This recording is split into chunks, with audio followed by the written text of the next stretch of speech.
అందరికీ నమస్తే అండి. నా పేరు అనిల్ కేతా. జనగళం ప్రేక్షకులకు స్వాగతం. జగన్మోహన్ రెడ్డి గారు సాక్షి పత్రిక, వాలంటీర్ వ్యవస్థ, ఐపాక్ టీం ఈ 4 అంశాల చుట్టూ ఒక పెద్ద స్కామ్ జరిగిందండి. అంటే జనం సొమ్ము దోచేయడానికి జగన్మోహన్ రెడ్డి గారు పెద్ద వ్యూహకర్తగా వ్యవహరించాడు.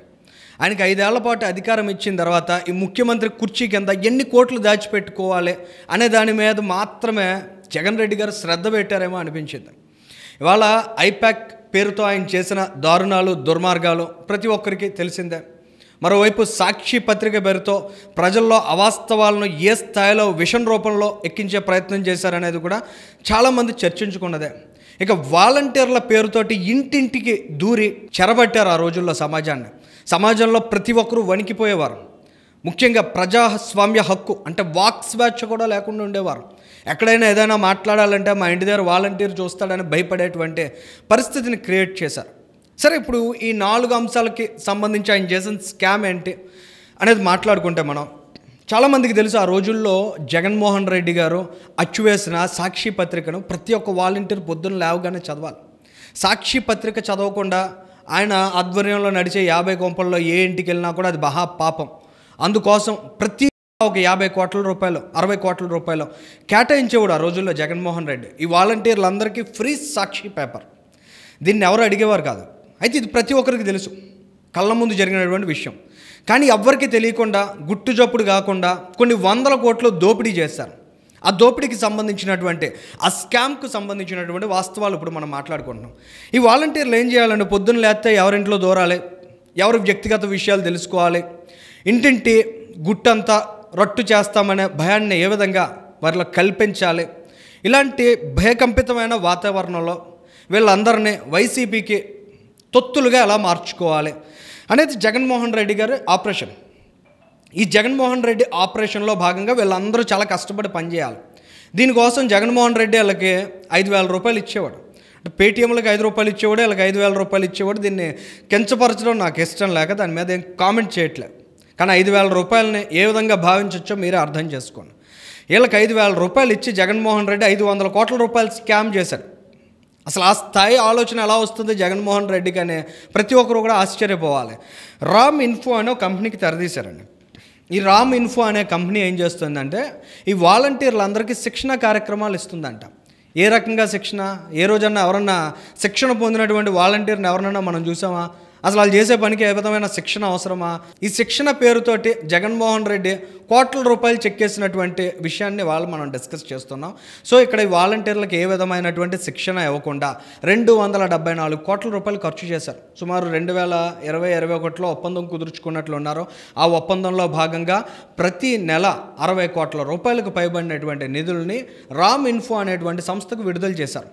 ఈ రామ్ ఇన్ఫో అనే సంస్థ ఏంటంటే శిక్షణ కార్యక్రమాలు ఇంప్లిమెంట్ చేయాలి. మరి ఈ రామ్ ఇన్ఫో నుంచి ఏమన్నా ఐపాక్ సంస్థకి దారి మళ్ళాయా ఈ నిధులు? ఎందుకంటే ఈ ఐపాక్ వాళ్ళే చెప్పేవాళ్ళు వైసీపీకి అనుకూలంగా, వైసీపీకి ఉపయోగపడే విధంగా ఈ వాలంటీర్లు ఎలా పనిచేయాలి, ఇంట్లో ఉండేటువంటి సమాచారాలని ఏ విధంగా సేకరించాలి, ఆ ఇంట్లో ఎవరు ఏ పొలిటికల్ మైండ్ సెట్తో ఉన్నారనే విషయాలని ఏ రకంగా నిక్షిప్తం చేయాలి, తద్వారా వైసీపీకి అనుకూలంగా ప్రజలందరినీ మౌల్డ్ చేసుకోవడం ఎలా అనే దాని మీద ఆ రోజుల్లో ఐపాక్ స్ట్రాటజీ ఉండేది. ఆ స్ట్రాటజీకి అనుగుణంగా ఈ వాలంటీర్స్ అంతా పనిచేసేవారు. సరే, ఈ వాలంటీర్స్ అందరికీ 5,000 రూపాయలు జీతభత్యాలు ఇస్తున్నారు కదా, సరే దానికి అనుగుణంగా వైసీపీకి పనిచేస్తున్నారు అనుకున్నారు. కానీ ఇక్కడ ఈ బ్యాక్గ్రౌండ్లో జరిగినటువంటి పెద్ద స్కామ్, ఎక్కడ శిక్షణ అనేది ఇంప్లిమెంట్ చేయకుండా ఈ రామ్ ఇన్ఫో అనే సంస్థకి 274 కోట్ల రూపాయలు ఏ విధంగా దారి మళ్లించారు, అక్కడి నుంచి ఐపాక్ సంస్థ ఏ విధంగా లబ్ధి పొందింది అనేది వాళ్ళ ఒక పెద్ద క్వశ్చన్ మార్క్. సరే, శిక్షణ కోసం ఇచ్చినటువంటి డబ్బులతో విడిచిపెట్టారంటే లేదు. ప్రభుత్వ ఖజానాన్ని లూటీ చేయడానికి, దోపిడీ చేయడానికి ఏ ఒక్క అవకాశాన్ని విడిచిపెట్టని దుర్మార్గులు ఆ రోజుల్లో కుర్చీలో కూర్చున్నారు కదా. అసలు ఇక్కడ ఏ రకమైన శిక్షణ లేదు, ఏ రకమైన కార్యక్రమాలు జరగట్లేదు. కానీ వీటిని పర్యవేక్షించడానికి ఇంకో 280 కోట్ల రూపాయలు ఖర్చు పెట్టారు. అంటే మొత్తంగా చూసుకుంటే 550 కోట్ల రూపాయలకు పైగా నిధుల్ని వాలంటీర్ల పేరుతోటి కొట్టేశాడు. ఎవరు కొట్టేశారనేది ఇక్కడ పెద్ద క్వశ్చన్ మార్క్. దీన్ని వాళ్ళ ఖచ్చితంగా కూటమి ప్రభుత్వం దర్యాప్తు జరిపించాలనే డిమాండ్స్ వ్యక్తమవుతున్నాయి. ఐఏఎస్ అధికారులు కూడా తల్లబట్టుకుంటున్నారు. ఇన్ని పాపాలనే అధికారులతో ఆ రోజుల్లో జగన్మోహన్ రెడ్డి చేయించాడు. ఈ రకంగా గుట్టు చప్పుడు కాకుండా తినేసాం ప్రజల సొమ్మునని భావిస్తున్నారు. కానీ ఇవాళ ఈ ఆధారాలన్నీ ఒక్కొక్కటిగా బయటకు వస్తూ ఉంటే ఏం చేయాలో దిక్కుదోచని పరిస్థితుల్లో అధికారులు కూడా ఉన్నారు. రేపటి రోజున జగన్మోహన్ రెడ్డి మునుగుతాడో లేదో తెలియదు, కానీ వీళ్ళ పుట్టి మాత్రం మునక్క తప్పదనేటువంటి ఆందోళన చాలా మందిలో ఉంది. ఇక్కడ మరొక అంశం ఏంటంటే, రామ్ ఇన్ఫో అనే సంస్థ యూని కార్పొరేట్ అనే ఇంకో సంస్థతోటి కన్సార్షియంకి వెళ్ళింది. ఈ రెండు సంస్థలు సంబంధించినటువంటి వివరాలను అబ్జర్వ్ చేస్తే, ఈ యూని కార్పొరేట్ అనే సంస్థ అదాన్ డిస్టిలరీస్ అనే కంపెనీ, ఈ రెండు సంస్థల అడ్రస్ అనేది ఒకటేనండి. ఈ రెండు ఒకే రకమైనటువంటి చిరునామా నుంచి పని కార్యకలాపాలు సాగించేవి.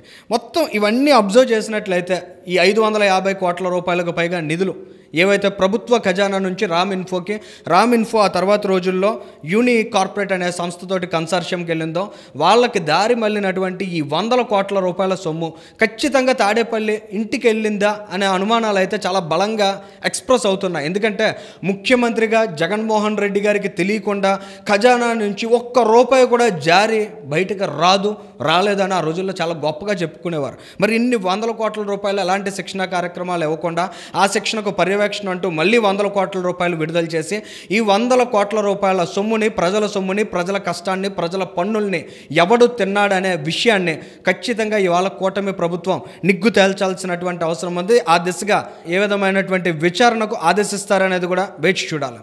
Thank you.